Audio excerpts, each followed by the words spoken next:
On January 11th of 2006, police arrived at an apartment in the Bedford-Stuyvesant section of Brooklyn, New York, to find 7-year-old Nixzmary Brown beaten to death on the floor.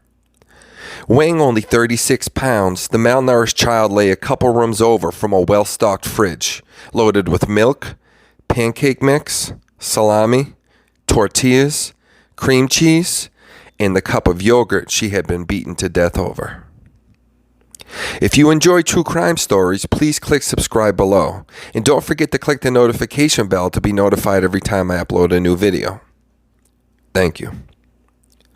The Bedford-Stuyvesant projects are a congested group of city blocks within New York City, with brick apartment buildings for as far as the eye can see stretched out in all directions, with residents nearly on top of each other.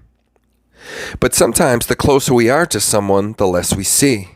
And this seems to be the case with the neighbors of Nixzmary Brown, the young 7-year-old Bed-Stuy girl who lived among them but in a torturous existence, where she would be confined to a spare room in the apartment with dirty mattresses, a broken radiator, a litter box, and an old wooden school chair with a rope where she would be regularly tied to it and be raped and beaten with a belt and fists.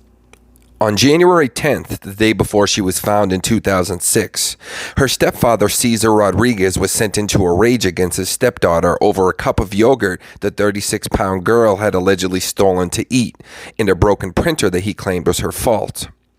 In response, he beat the young child to death with both fists and a thick leather belt her DNA would later be found on.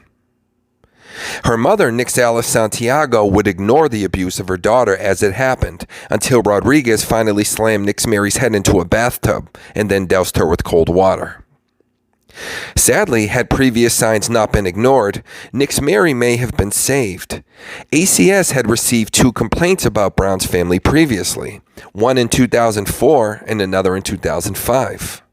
While the first claim remained unsubstantiated, the second one came on December 1st of 2005, when Nixzmary showed up to school with a black eye. It came to light that investigators were, quote, swamped with cases. In response, ACS responded by hiring 525 more workers. So Nixzmary's death wasn't completely in vain. In March of 2006, Mayor Michael Bloomberg created a city panel in response to her death that advocated multiple changes, some of which included better communication with school officials regarding absenteeism, a 24-hour hotline, instant response teams, and new training for police personnel regarding sensitivity to abused children. Under the changes, the police for the first time will assign a full-time supervisor, a lieutenant, to child welfare headquarters to be a liaison between the two agencies. Caseworkers will be required to seek entry orders when denied access to the home of a child suspected to be at risk of neglect or abuse. And school officials will have more license to alert the authorities when a student has too many unexplained absences. Cesar Rodriguez was convicted of first-degree manslaughter and sentenced to a term of 26 1/3 to 29 years in prison. While she didn't deliver the actual blows that killed her daughter, Nixzmary Santiago was given an even harsher sentence of 43 years in prison because she was previously convicted of 4 lesser crimes: assault for binding Nixzmary with a bungee cord, blackening her eye, unlawful imprisonment, and endangering her welfare.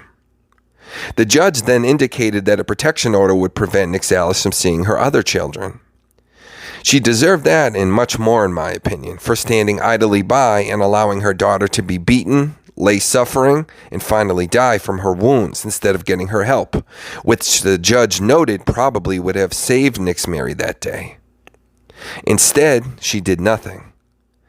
Nixzmary was left to fend for herself, even after she cried out for her mother at the very end, with the trial revealing her final words were, "Mommy, Mommy, Mommy." If you've made it this far, thank you for listening, and please consider checking out some of the many other true crime videos on my channel. Please don't forget to both subscribe and click the notification bell so that you can be notified every time I upload a new video. I'm Hebert, and I'll see you next time.